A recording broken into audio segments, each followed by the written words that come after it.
Allison, Yeah, welcome to the channel. Make cancer, thank you. metabolic, not genetic. So, for the audience, what's your story?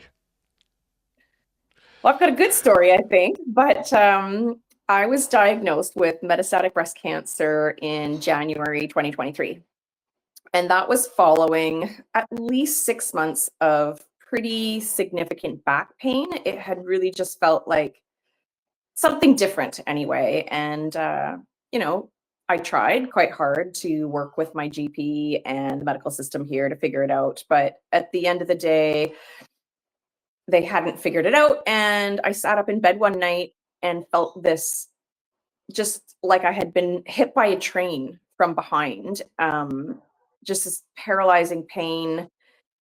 And I thought that I had just somehow like herniated a disc or something crazy. And it turns out that is what happened, but along with a fracture because I had a massive tumor in my T4, T5.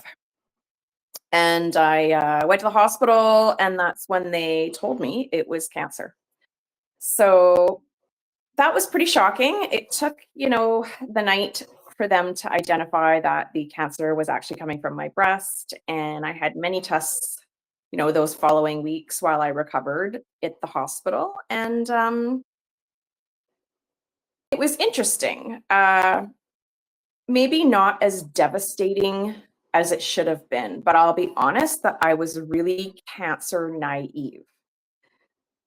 And I think that most people are, to be totally honest, even people who are going through cancer and have loved ones with cancer, I think can still be quite naive. Largely because we put all of our trust in our healthcare providers, and we forget that they are just humans, very well educated humans, but still susceptible to all of the errors that we all are, right? So Yeah, yeah, they only know what they've been taught, right? They don't know more, and there is no such thing as perfect. As much as I'm sure many people would like to believe they're perfect, they're not. And so when we hear professionals say things like cancer has come so far, the treatments are so much better than they used to be, people are living so much longer, like all that, we believe it. yep, yep, And then, and we forget to ask those really important questions, like define people living longer. Like, what does that mean to you? Because it turns out that in the cancer world, like 2 weeks longer is a big deal. Whereas for me, like, right? Give a fuck about 2 weeks. I mean, I might at the end of the day, but that's not something I would rave about. There's a lot of also, what's the right word for it? Like statistics, right? I yep. can't remember who popularized the phrase, but there's three types of lies, right? Lies, lies, and damn lies, something like that, right? Yeah, Or lies, lies, and statistics. yes, yes. Well, I mean, So there are three averages: the mean, the median, and the mode. So, depending on what flavour you want to show in a day, you use the mean or the median or the mode, and yeah, and then you can say the average. Well, yeah, it's all the numbers are so skewed. But anyway, so I was really naive, and I had also been in chronic pain for quite a long time. So when they told me you have stage 4 breast cancer, I didn't really know what that meant. I mean, I knew stage 4 was bad, but I didn't understand that it was terminal. And I actually felt a sense of relief. And I think that's because, for everyone out there who has had long-term pain that's relentless and you don't know the source, as devastating as finding out the source can be, it was also a bit relieving. It was like, oh, whew, that's what was causing all that back pain, right? I even read my notes that the house doctor had kind of written, and it's quite funny because in his notes he says something about me being quite stoic. It's right, like, oh, I wasn't stoic. I was dumb, yeah, yeah, right? And typically I love educating myself. I'm like a lifelong learner. I've never stopped going to school. I find a class that interests me, I do it. Um, that's just my nature. But for some reason, I decided, oh, I better not go online and start searching this because, cancer has come so far and the treatments have come so far that if I go online, I'm going to find outdated information and I'm going to scare myself. It's so unlike me, but I did not go online at all. And I pretty much spent a month waiting to see my oncologist, thinking that, you know, kind of almost putting it to the back of my head a little bit, like not thinking. I mean, of course, it was in my head, oh, I might not live. Yeah. But I also had it in my head, oh, I'll just beat this thing. So I was quite surprised at my oncology appointment a month later when he told me that there was no cure. I was floored. I Right. shouldn't have been, but I was really surprised. And that kind of started my journey because, I just can't accept that there isn't a cure. I can accept that we don't know what it is, Yep. right? Yep. But I can't accept that there isn't one. And I just spent, probably the next 4 or 5 months, trying to wrap my head around what was happening in my life and trying to wrap my head around what I could do to improve my overall health. And I knew right away that diet was a key to general health. Yet my oncologist, when I had asked him, what about diet, nutrition, lifestyle? What can I do? He had dismissed it, saying that there is no evidence that what you eat can change your outcome. And it didn't make sense to me. The statement didn't make sense. So he explained that he can only go off of a clinical gold standard study. So any of his recommendations or suggestions are going to be from a clinical gold standard study, of which there is nothing for diet and lifestyle. And there won't be ever until they change how they define that and what the system is willing to accept, right? So I think a clinical gold standard study is commonly a double blind with placebo. Yeah. That's going to be virtually impossible if there is an element of diet and lifestyle. I can see, as we go into like a ketogenic metabolic therapy, we could possibly strip some of that down and use medical devices to remove some of the complexities with diet and lifestyle, but it's still going to be really hard. So if he's never going to acknowledge diet and lifestyle, has never been taught anything about diet and lifestyle, and that's a gap in his knowledge, to me, it felt like, okay, well, I need to fill that gap. Yep. I'm not going to challenge my oncologist on mainstream conventional therapies. Like he's going to be the master of that. I don't need to check his work, right? Yep. There isn't enough time. There's not enough time. I'm not going to be alive long enough to check his work. So what I need to do is dig into the holes. And the biggest hole was diet and lifestyle. And so I had naturally somehow knew that a ketogenic diet would restrict sugar and that cancer loves sugar. So I found Thomas Seyfried's ketogenic metabolic theory of cancer, or I think it's called, the mitochondrial metabolic theory of cancer. I found that quite quickly. And I bought his book and I just like tore through it. I tore through it so fast. I don't know. I mean, I've forgotten half of it and keep telling myself I need to reread it. And that's kind of how it all started. So yeah, learning about Thomas Seyfried's mitochondrial metabolic theory of cancer, and it just made so much sense to me. And it just made so much sense, not just from the kind of medical explanation, but from a societal and a political explanation absolutely. Yeah. of why we continue to believe that cancer is genetic. And it's just, you know, like how many years do you have to fail at something, right? Like, what have we failed for over 100 years at making any meaningful gains towards cancer treatments and overall health in terms of avoiding cancer? Oh, like, what is wrong with us? Like, we're so dumb. Like, Yeah, when are yeah, you gonna consider doing something different? What, are we gonna fail for another 100 years? Just try something different. Like, yeah, yeah, just consider that maybe the world is round. Maybe.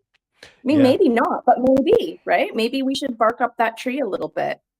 And so, especially when you have literally no other hope of living, if you don't consider something other than what mainstream conventional thoughts are, then you are accepting a quick death. yeah, yeah, And that's fine. Like, if that's all you can cope with as a person, right? That's, you know, no judgment. I don't want to sound like, you know, you're a bad person. If you're just, okay, that's all I can deal with, and I don't have the capacity to, to go you out and know, learn for myself. Yeah, yeah, yeah. I mean, right? Or it's you only have to watch. Professor Seyfried put out a video which I put on my channel yesterday, and it's the latest version of his presentation. And it was filmed in September of 2024. So it's the very latest version of his nice. presentation. And one of the slides is Brittany Maynard, and what you were just talking about there. And Brittany went to another state right to die because she took that. She had a small grade glioma, and then the standard of care turned it into a glioblastoma, and so she took right to die and went to another state and killed herself. Yeah, And I mean, it's hard. And, you know, even though I have terminal cancer, I couldn't really even speak for what everyone who gets the diagnosis, what goes through their head. I mean, I'm sure that we're all very similar in the sense that we're, you know, usually pretty devastated, at least when you understand. Took yeah, I me a mean, little longer. it takes some time to get in there. I know when I was first diagnosed, I can remember walking down the supermarket. You know, like your Walmart, we have a big box store over here called Asda. They were actually bought out by Walmart at one point, but anyway. But I can remember walking down the supermarket, and it really getting on board with me, and you know, understanding, and I was tears rolling down my face because I was thinking to myself, I love life. Why are these miserable bastards out there, you know, just going around and being miserable, and yet I love life so much, and yet here I was with it being cut short, and it's just not fair, and it's devastating, and but Yeah, like you say, it does take some time to process. I mean, for me, so it was much. a week or two. Yeah. But then, And I mean, I think there's shock and depression. There's so much that can throw somebody into, you know, a fight or flight. oh And yeah, yeah, for me, my version of fight was to fight for myself and to fight for what felt like an opportunity to be proactive, right? To make change. And, you know, I really also, I don't want to go down without having some, I didn't want to go out without contributing to cancer research. And I don't believe that another financial contribution, not that I have the money, but I don't believe another financial contribution to the cancer bucket is the way to do it, because that bucket's not even one bucket.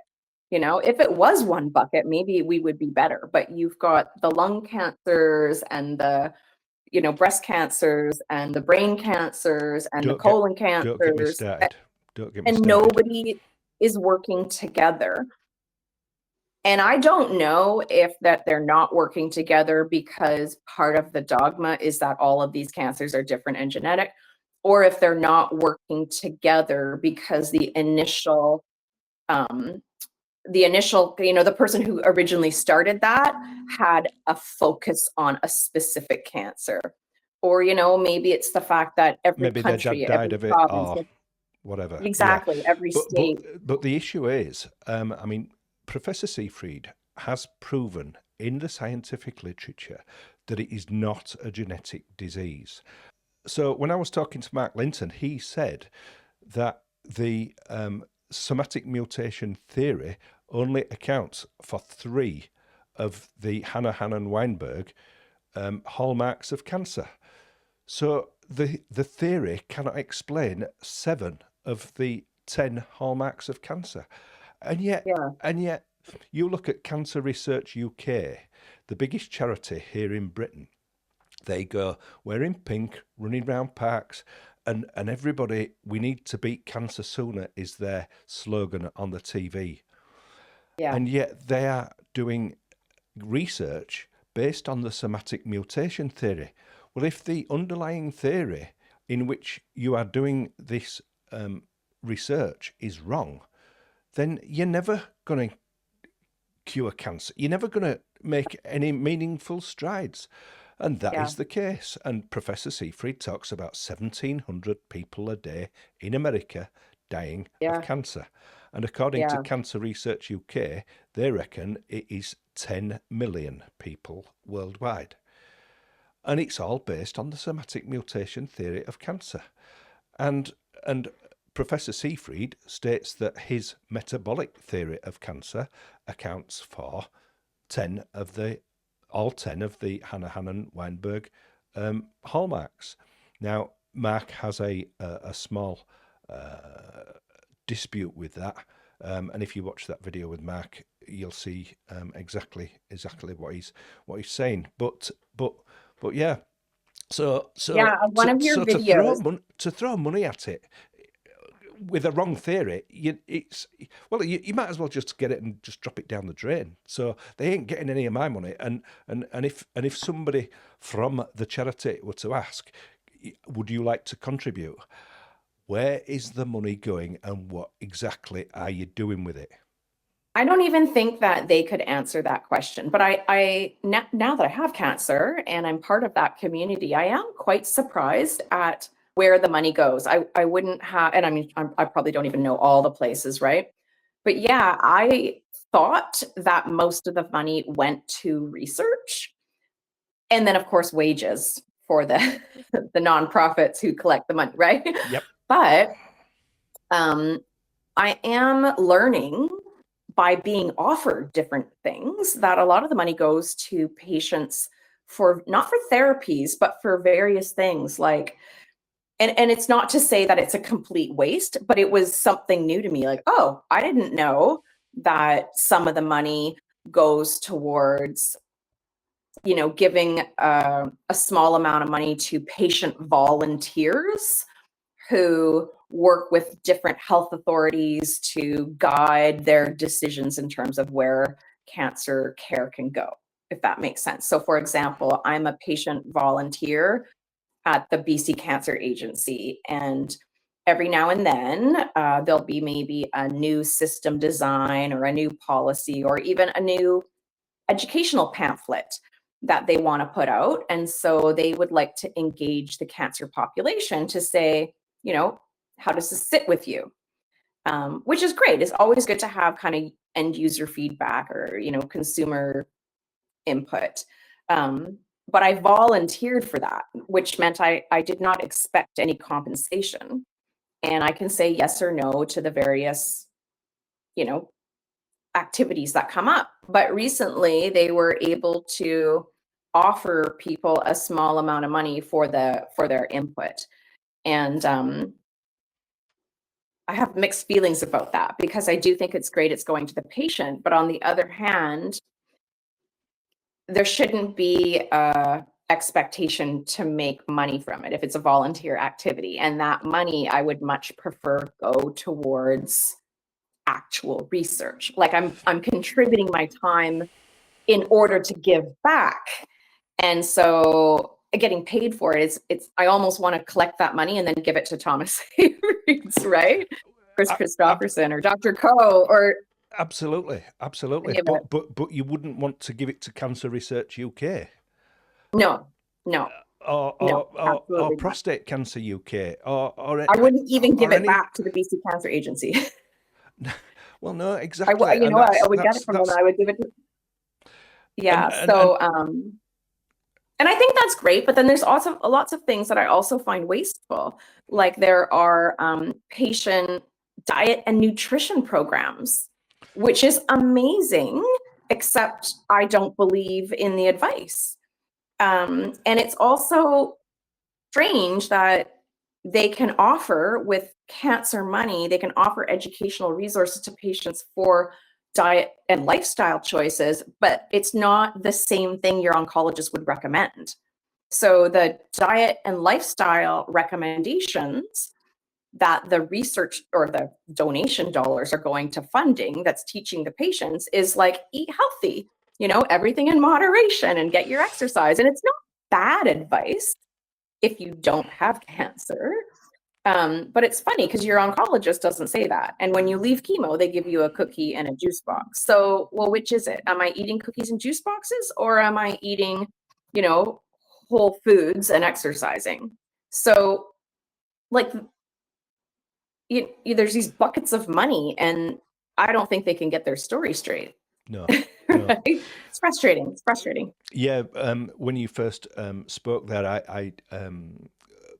on the oncologists, I wrote down they don't know what they don't know, and that's the issue. They don't know what they don't Yeah, know. absolutely, absolutely. I mean, I'm sure there's a lot of oncologists out there, as there are just in the human population in general, there's a lot of jerks, right? But generally, I think that people who go into medical fields are going there with good hearts, good Oh, absolutely. intentions, Yeah, yeah. and the system just beats you down like it does. And it's difficult because in some ways I want to say, and the system will always beat us down unless you kind of stand up against it. And they can't ignore everyone. So there's the doctors out there I like to follow online, like Dr. Boz and Peter Tia, and there's a bunch of them. And they have eventually shunned that mainstream clinical role because I don't think in their minds anyway it was rewarding, and they probably felt a lot like, and I don't want to put words into their mouth, but they probably felt a lot like they weren't Sold out. contributing in a way that was, yeah, they weren't contributing in a way they had originally intent, right? So if all the doctors who feel like that literally went and did something else, whether it's private medical or I don't know, right? But I feel like that's the only way to change the system. What I mean, And the what patient, must it be like to be an oncologist that treats glioblastoma patients? I mean, Professor Seafree said, there's if you look at the curve, nothing can be more replicable than the demise of the cancer patient with glioblastoma. And on that slide that he shows on that presentation, I mean that slide that shows the curve that goes, you're alive here and you're dead by here, and he had 5 different hospitals, and the curve was so replicable from all of the hospitals because they use the standard of care. They irradiate people's brains, which frees up masses of glucose and glutamine in the microenvironment, and so they say, oh yes, it's doing well. Look at this, it's shrunk, and then 3 months later, they're back in the hospital. Oh, it's back, they say, but it's not yeah, back at all. glioblastoma is an interesting one because I feel like I get it, like every law, or sorry, every country, every province, every state, whatever it is, right? Everyone's going to have their own like certification board for medical professionals, and they have to follow that, right? Or the medical professional will lose their license. And almost always the rules are, you do what the licensing body says, or we take your license away. And all of those licensing bodies are going to do, what a couple guys in the US tell them to do. Yeah. Across the world, everyone will do what a couple people in the US tell them to do. But I feel like glioblastoma, because there is such a reproducible, extremely short lifespan, and that there is absolutely nothing. I feel like they should at least have freedom in that case to say to a patient, what their options are, and then to look at other things, look at ketogenic metabolic therapies. But I also think all of our oncologists, sorry, my phone rang. I feel like all of our oncologists should be giving us more information.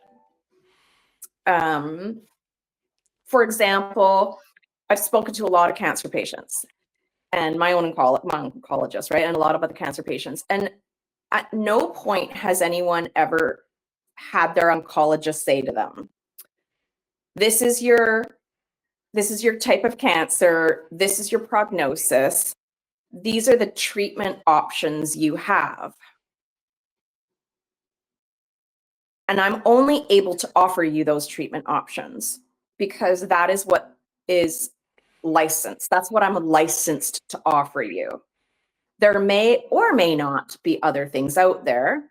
You will have to do your own kind of research on that. But my job is to offer you these. I think that at the very least should be something that happens in a professional conversation where the intention is to make sure the patient is fully informed. They may believe there's nothing else out there, and that's fine. They're not saying there is, and they're not saying there isn't. They're saying, I'm only able to offer you this within the scope of my license. Yeah, I got that And when I yeah. I took one of Siegfried's papers to my oncologist, and he just went, I can only do standard of care, and dropped it in the bin. That's and to me it was devastating at the time, but what can you do? Yeah. And I mean, Yeah. in America, you mentioned different therapies. In America, there is the right to try. President Trump, in his last presidency, did bring in the right to try. But the problem is that by the time you go through the paperwork to get the right to try, you're dead. Yeah, we have something similar in Canada. I can't remember the exact term of it. But essentially it's getting access to unregulated medications and things like that. And I did actually try that process for one of the medications I take. And unfortunately, Health Canada has contracts, in other words, with various pharmaceutical companies. And so in that kind of right to try, when you're trying to get access to a medication, it's essentially you can only get access to the medication if it's on a list. And that list is the list that those pharmaceutical companies provide. So unless the medication is from the company that Health Canada has the contract with, then you can't get it. Yeah. And Yeah. so it's a bit of a false claim that you have the right to try. You have the right to try what we're willing to let you try. Right. It's kind of a better way to put it. So it might as well not be there in the first place, in effect. Yeah. Yeah. And but there's a lot of things I think oncologists could do better if there's an oncologist listening to this. Doctors in general, right? Not only do I think that they should kind of tell you, I can only recommend these things. This is the only thing within the scope of my license I'm allowed to suggest, but there might be other things out there that might not, fill your boots. Have you watched the episode I did with Casey Peevler? Possibly. You'd have to. I'm not very good with names, so you'd have to tell me a little bit more about his role. Casey Peevler is the guy or when your video came out. he's a doctor. Came out last week before, just after the second version of Christos Chernopoulos that I did. He is a medical doctor. He's not an oncologist, but he's seen Siegfried's work and is, like me, determined to change the world. And is diving through the literature and looking at other substrates and other off-label drugs that are out there that help with both the glutaminolysis and the glucose and the glutamine, basically. Yeah. I couldn't remember both the glutaminolysis and Glycolysis and glutaminolysis. glycolysis and glutaminolysis pathways. That's the one, yeah. So another little bit there for the editing room floor.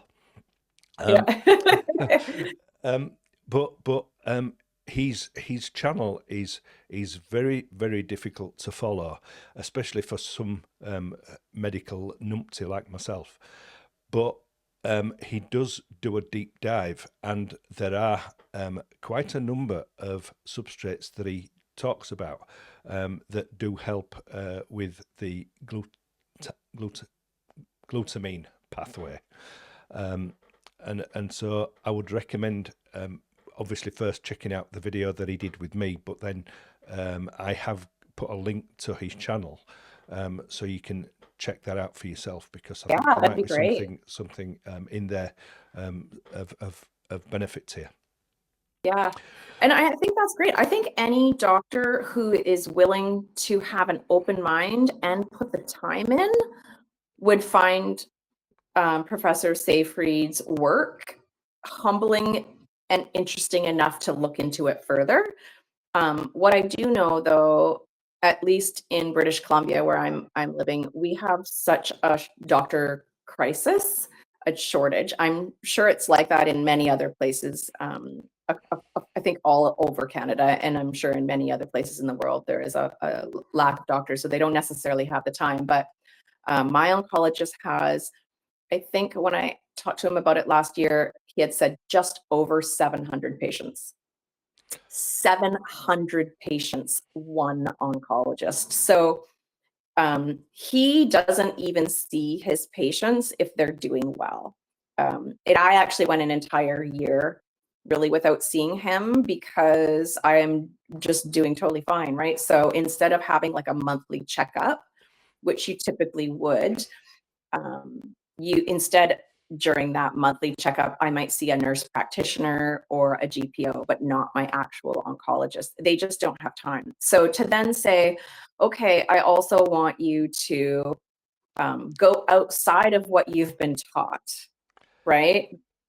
Go do some crazy thinking and go spend some time on YouTube and go read this other book. Like, it's just not going to happen. Yeah. It's not going to happen without saying to 100 patients, sorry, I don't have time for your appointment. So they really are doing the best they can. A lot of them, not all of them, but a lot of them are doing the best they can. And I think that though they have to have a personal interest.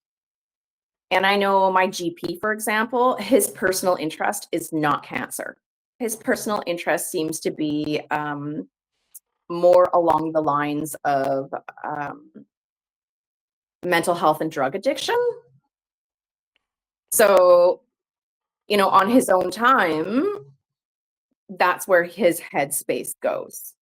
Yeah. And I thought it was incredible when I heard Jason talk about when he went to see the HBOT guy, and the HBOT guy said was totally not on board, and he was and Jason shared with him some scientific papers, and the guy actually read them, and then once he'd read them and understood, he now knew what he didn't know, and once he'd been educated and then knew what he didn't know, he suddenly became Jason's biggest advocate, and would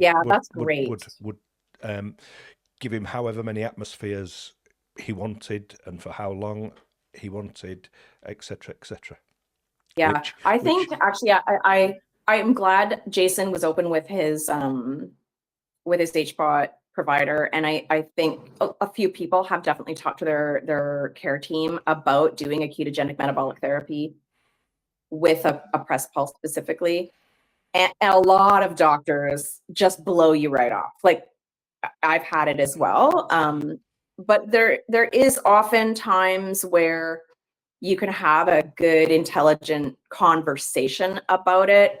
And I really do think everyone should strive for that. I think it's important to make sure your entire care team knows everything you're doing, because it should make your life easier. You know, I'm getting my blood work done every single month because that is what my care team wants me to do.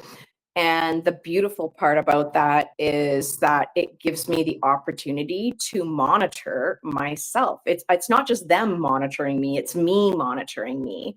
And I get to see, well, what is this, 90% fat diet doing to my liver? Or what are these supplements and what are these off-label medications doing?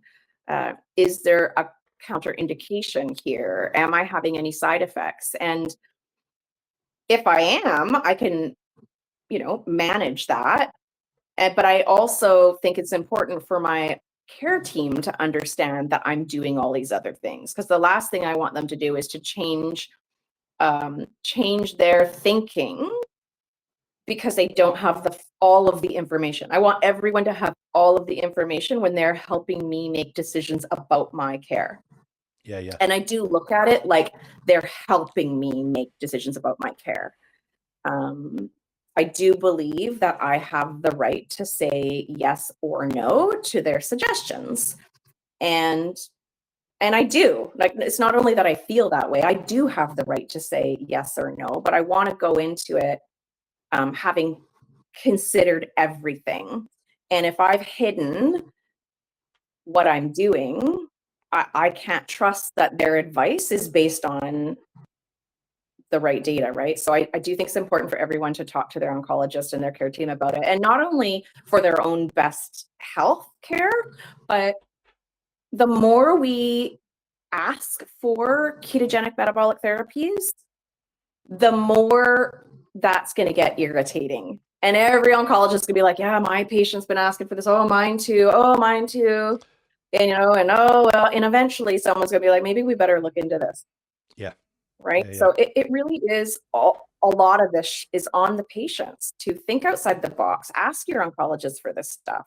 Right. If he blows you off, he blows you off. Yeah, well, Ask the other again. I'm going to say the other thing is that those oncologists sometimes I've heard tales of people going to their oncologist and them doing a PET scan or whatever and say your cancer's gone, but never Yeah. never the follow up question: what did you do? Yes. Yes. Yeah. Yeah. It's so true. And I get it in some ways. I mean, I don't like any of this. I can sit and shit on the medical system all day and never get bored and never run out of content. But I can also rationalize why some of these happen. I don't like it, but I understand it. And in those cases, again, if you think of the oncologist like mine who's got 700 patients, like, what's he going to do, right? He would have to ask every single patient, which is very few of them, very few who come out of any kind of treatment ned, right? What they've done. And then even when you ask people what they've done, people aren't documenting what they've done with the consistency and accuracy that's needed to make any kind of conclusions. I mean, if you just look at the community of cancer patients who have taken cannabis oil, for example, and had huge success. I mean, there is thousands and thousands and thousands of people over a decade at least, ever since Rick Simpson's kind of treatment came out, right? Thousands of people that claim to, in all phases of cancer, cured their cancer using cannabis oil. And I've listened to many interviews, and nobody really says, well, I'll tell you what I did.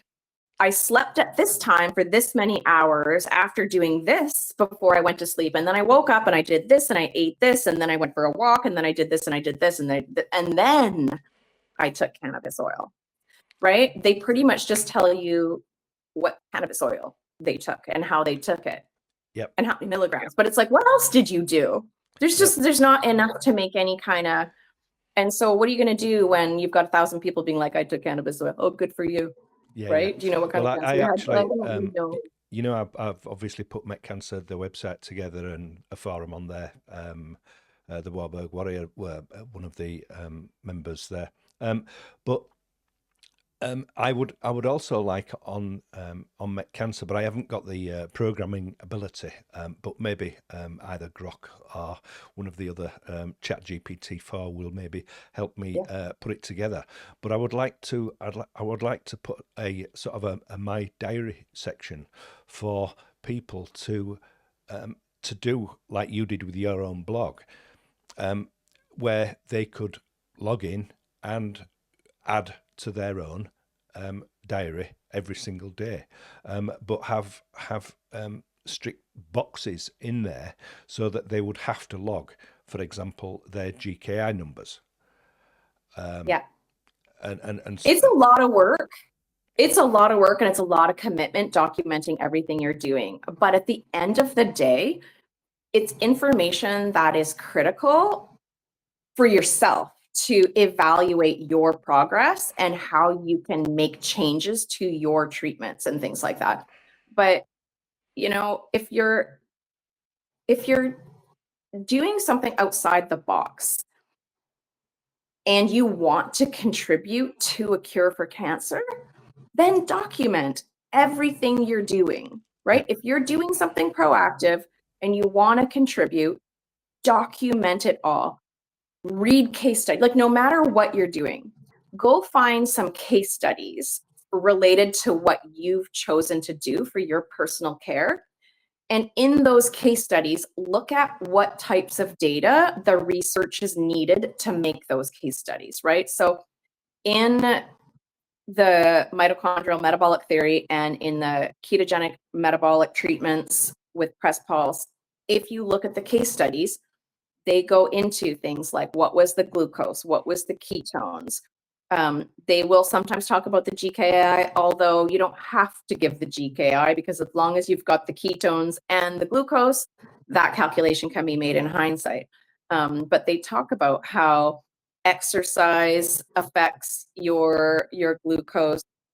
How many macros did you eat? What time did you eat them? What were the macros? How many calories? What meds, what time, what dose, when did you start them, when did you end them, everything. You know, what was your sleep hygiene like?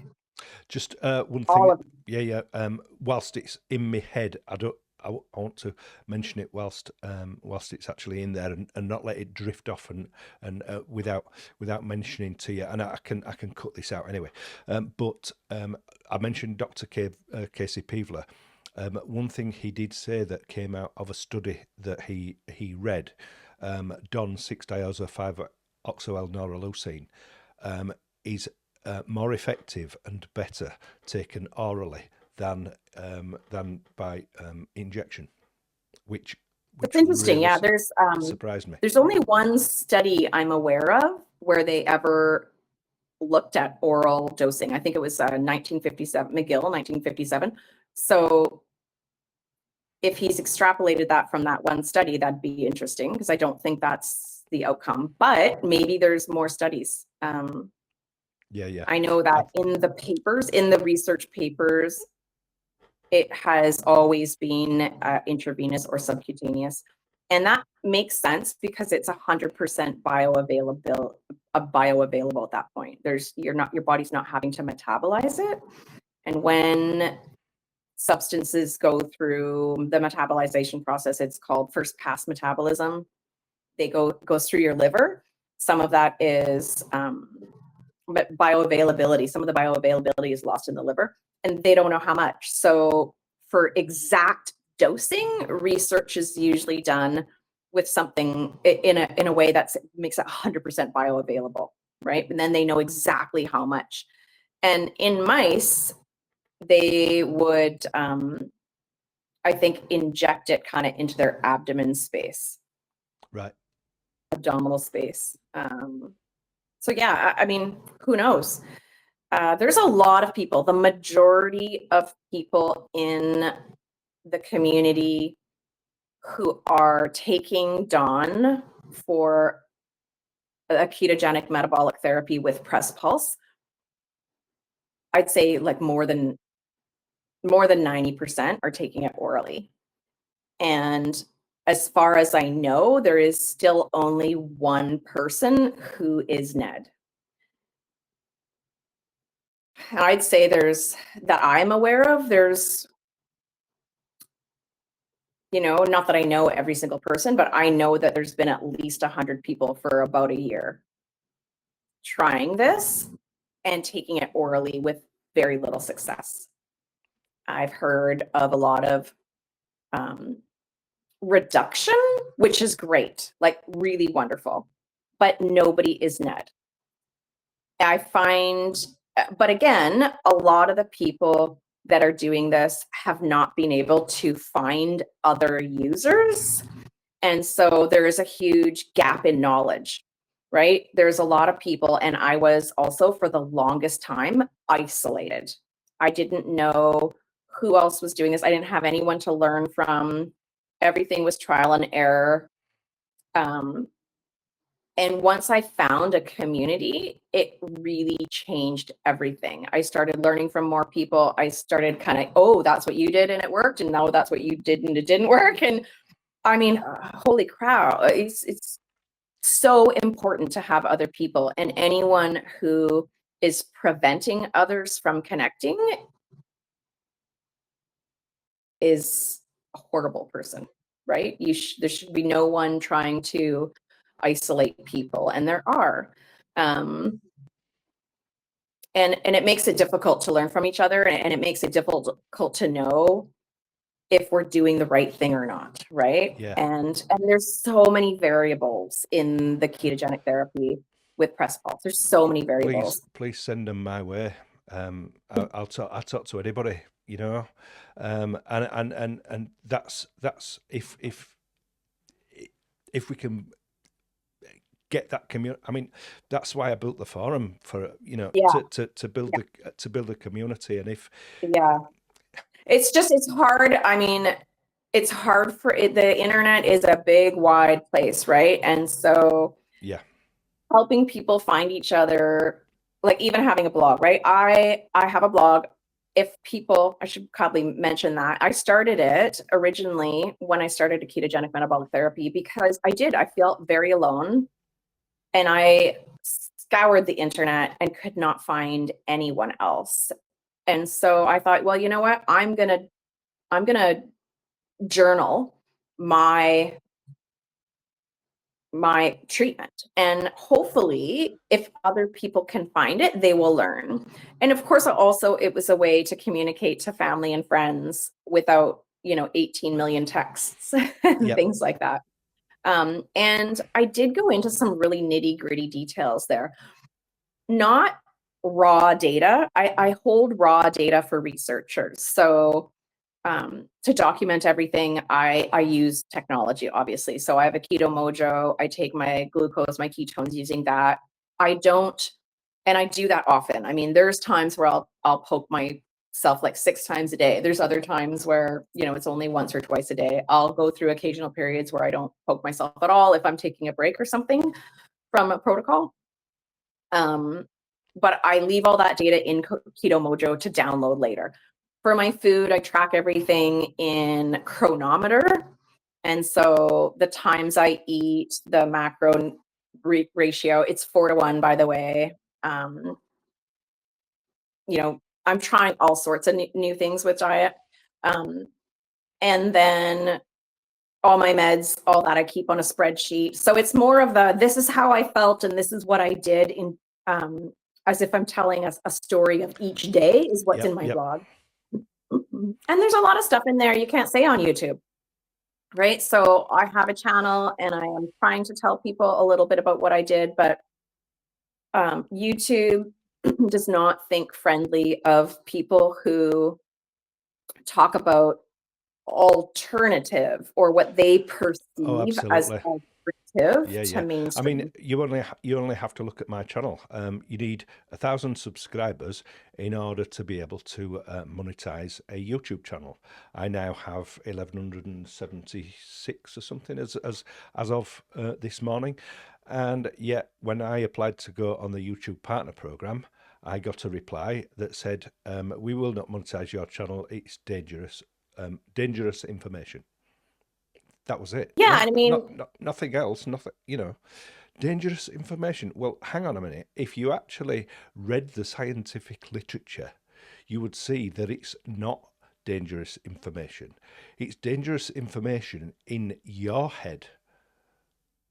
it doesn't conform to the mainstream prescribed care. And, like, I do get it. I do understand that there's absolutely a place for making sure people aren't selling snake oil. Like, that's Absolutely. great. Yeah. There No, needs to be that I oversight. understand that, Yeah, and I but get that on the same because side is I we went are down the. we are Sorry, we're I go. really I was gonna say, but at the same time, like, yes, there is a place to um there's a reason and a need to try and suppress snake oil. But we also can't be so strict that we're hindering scientific advancements. You Yep. know, Yep. in order to really find the cure for cancer, we're gonna have to think a little bit different, maybe, right? I mean, we have failed and failed and failed and failed. So it's time to try something new. But if discussing those new ideas is wrong and it gets taken down, then how are we ever going to move on? And so, it's interesting because I actually just read an article in the news a couple days ago where the previous CEO of YouTube had passed away from lung cancer. Did you see that article? No, I didn't. She's just passed away, and post-mortem, a letter she had written was posted about 3 weeks after her death. And it doesn't go into a lot of detail, but she brought up some important information about lung cancer and about its prevalence within a kind of a younger female community. And she was a non-smoker. She ran a couple miles every day, healthy person, fairly young, so not someone you would expect to get lung cancer or to pass from it. And I would almost think that in YouTube's interest, especially since they had a trusted, member of their team battling cancer, that they would be more interested in giving people a space to discuss what they feel is alternative. And I use the alternative because I don't think what I'm doing is alternative in any way. I am doing Well, complementary care. and well, it's not alternative. That's the thing. I put out Professor Seyfried's video yesterday, as you know, the latest presentation, and on the latest presentation, he took one of the first slides. He talks about the heliocentric versus the geocentric theories of planetary movements.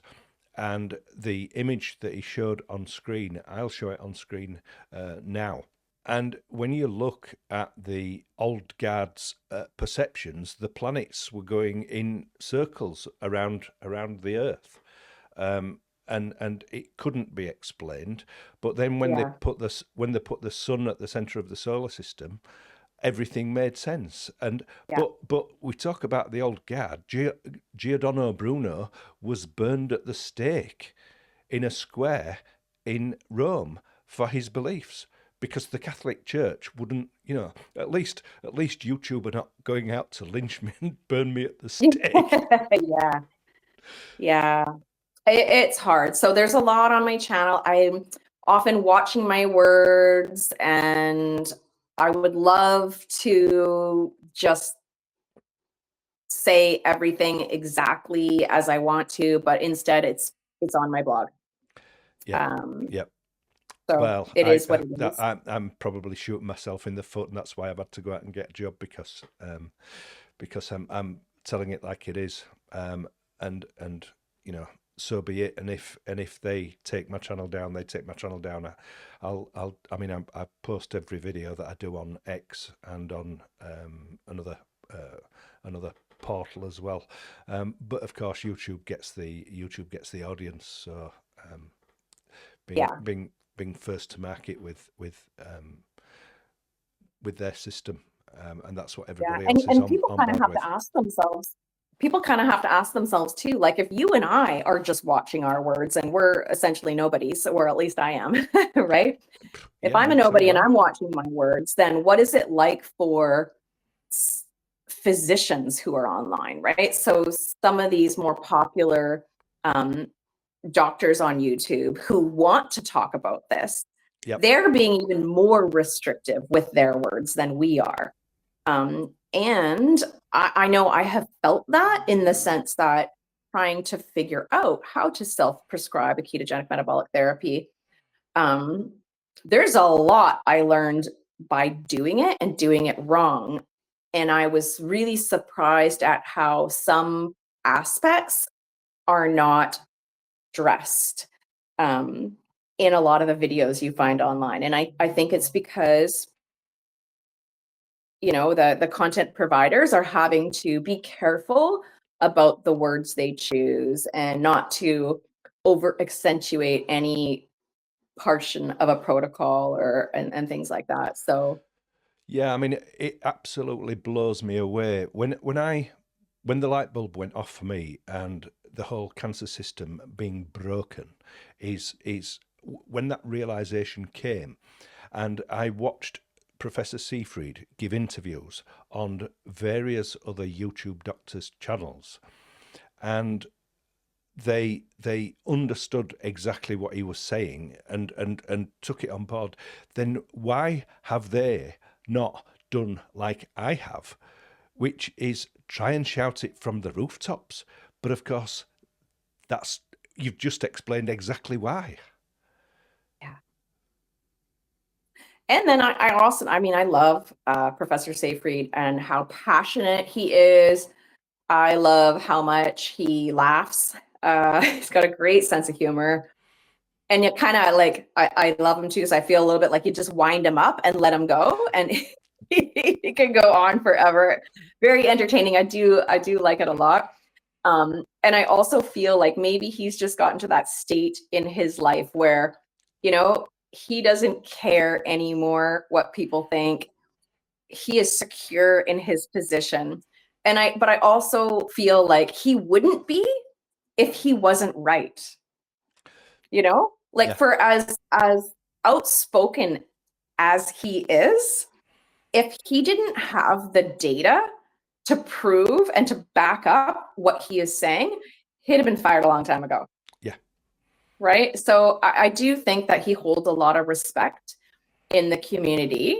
Um, I just think that it's too difficult for a lot of doctors to walk away from their careers, their perceived, you know, Yeah, yeah. to think they're walking away from their careers, to be outspoken, to take those risks. And then there's those who just don't have time, they don't have the interest, they don't know, they don't care. I think a lot of help once this new paper, 105 pages, comes out, which is a how-to for glioblastoma patients with Is the that Dr. Deri's? Durage. Yeah, yeah, It's in peer, yeah, yeah. It's in peer review at the moment, but it's been in peer review now for 6 months, to my yeah. knowledge. And so how long are the drug companies going to keep it in peer review? Maybe he's going to have to leak it. I'm here. I'll take it. I interviewed Professor Chernopoulos, and some of the things that Professor Chernopoulos said in our first interview was that Don doesn't completely starve the tumor cells of glutamine. And in his second video, he obviously his peers had seen the first video, and then asked him to prove it and show some evidence, etc. So then we did a part two, and he showed the other pathways, etc. Sort of totally over my head, but yeah, so that throws a bit of water on the fire, really. Um, but Casey Peevler, you've got to check out, because he said that there are lots of different glutamine targeting drugs that are off label. What you say you would do is your medical advice. That's on them, Yes, right? That's not on absolutely. you. Absolutely, and that's why people use that as a way of saying what would you do? Because Professor Seafried has had that question asked of him on I think he when he's has. given. I recall him being asked, and I recall him Yeah, saying like I've 100%, put a I video. would do Dawn and I would be a Yeah, ketogenic exactly. Yeah, diet.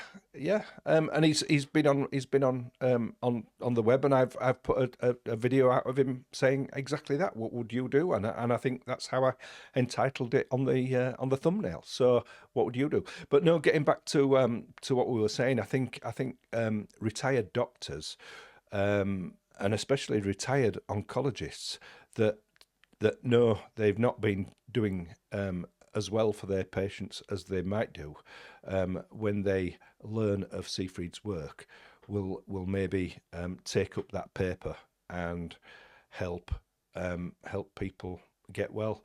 And if you do know of any people that have done well doing metabolic therapy, please send them my way, because by getting them on the channel and showing that these Yeah. things can help, will only reinforce the whole narrative, won't it, really? Yeah, there are a lot of people who have done extremely well. But again, quantifying my definition of extremely well, right, is well, there's one person who is Ned from doing a ketogenic metabolic therapy with Press Pulse protocol. When I initially started it, had a huge success. My entire breast tumor disappeared within like 2.5 months, 3 protocols. Since then, it's I'm slowly having progression. So I still have less cancer than I had when I started the metabolic therapy, but it is slowly continuing to grow in my bones. It has not come back to any other part of my body. So that's great. I know I have a friend in Texas who has 95, I think, percent less tumor load. She has done a combination of a ketogenic metabolic therapy with Press Pulse and a low dose chemo. I have another friend in Tennessee who also has at least 95% less cancer. He originally started with metastatic prostate cancer. I think at one point, doing a combination of ketogenic metabolic therapy with a Press Pulse and a liquid radiation, he had almost gotten NED. Yeah, there's another woman I know in same thing. She originally started with a care oncology style treatment with off-label medications and was able to get down to around that 95% reduction, and then has added a ketogenic metabolic therapy with Press Pulse and has had further remission. So, and then there's a lot of people who are more public about it and also discuss the amazing results they've had. You know, Guy Tenenbaum is one of them. So people are out there.